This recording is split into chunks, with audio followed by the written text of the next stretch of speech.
I'm Amy Goodman with Juan Gonzalez. We turn now to the crisis in Iraq, where Sunni militants have seized a large swath of the country over the past week. On Wednesday, the Iraqi government formally asked the United States to carry out airstrikes on the militants. According to a report in The Independent of London, the Obama administration has told senior Iraqi officials that it would intervene militarily only if Prime Minister Nouri al-Maliki left office.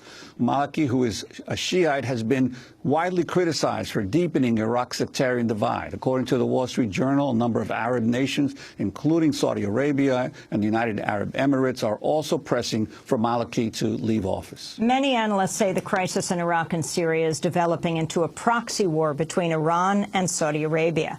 Maliki's government has accused the Saudis of backing the Sunni militants in Iraq. On Wednesday, Saudi Arabia issued an apparent warning to Iran by saying outside powers should not intervene in the conflict in Iraq. Earlier in the day, Iranian President Hassan Rouhani said Iran will not hesitate to protect Shiite holy sites in Iraq threatened by Sunni militants. Rouhani's comments come as the Obama administration said it remains open to cooperation with Iran on stopping the militants' advance. U.S. and Iranian officials briefly discussed Iraq this week on the sidelines of nuclear talks in Vienna.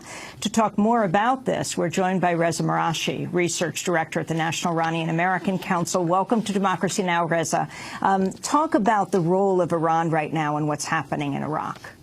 Well, when the Bush administration made the decision to invade Iraq 11 years ago, it created a power vacuum, and the power vacuum inevitably was filled by the majority religious sect, Shia, inside of Iraq, at the expense of the minority Sunni, who was put in power by colonial powers, the UK primarily.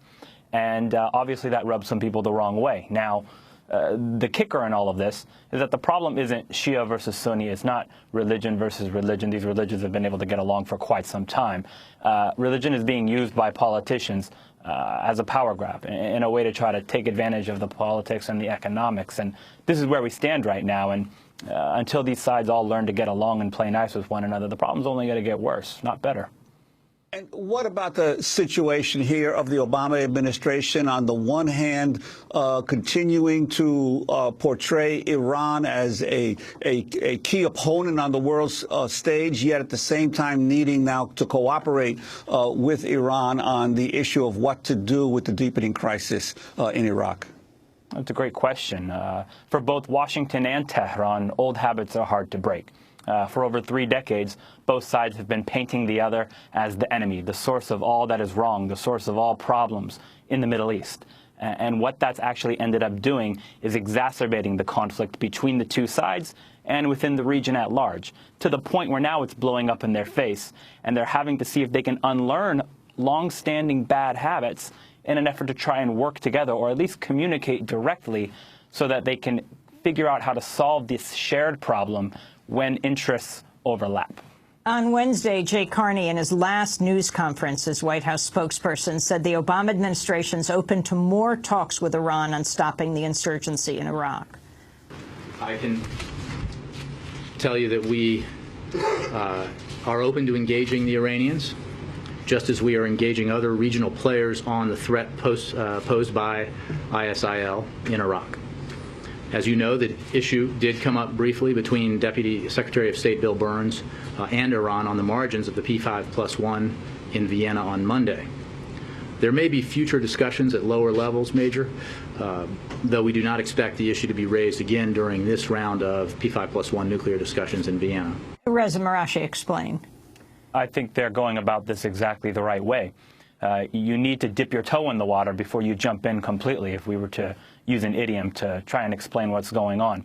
Because they've been working against each other, because they've been fighting a proxy war in Iraq for quite some time, refusing to collaborate, and it's blown up in their face as a result, both sides are slowly coming around to the realization that they need one another in some way, shape, and form. They need to collaborate, if not communicate.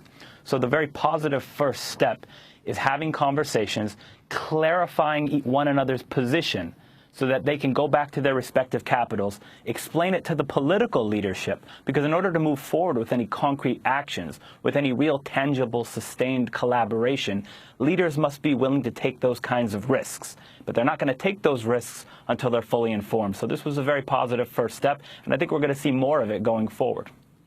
And yet, on the other hand, Saudi Arabia has not received any criticism of note from the United States government for its continuing support of some of the very groups that, like ISIS, that are leading the attacks now in Iraq.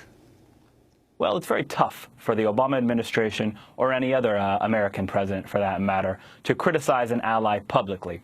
What the United States likes to do is to try backroom diplomacy, having very tough, frank, candid conversations in private. And then if that doesn't work, then you got to go to the megaphones and you got to call them out publicly in an effort to try and raise your leverage vis-a-vis friend or foe.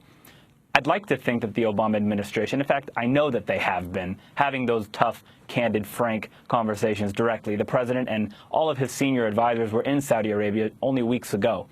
If Saudi Arabia does not choose to invest in a political solution that can stop the killing, win-win outcomes instead of zero-sum security, then it's going to be beholden on the Obama administration to criticize the Saudis the same way that they would criticize Iran or anyone else for doing destructive things in the Middle East that exacerbate rather than stop the killing of innocent people. And what is Syria's role in this? Well, that's the wild card. What we do know is that a lot of the fighters that were fighting in Syria against Assad, what many have deemed the most radical of the radicals, have bled over into Iraq. So it's become a bit of a quagmire, to put it lightly. The Assad government is sitting back and smiling, in my view, because they say, see, we told you so.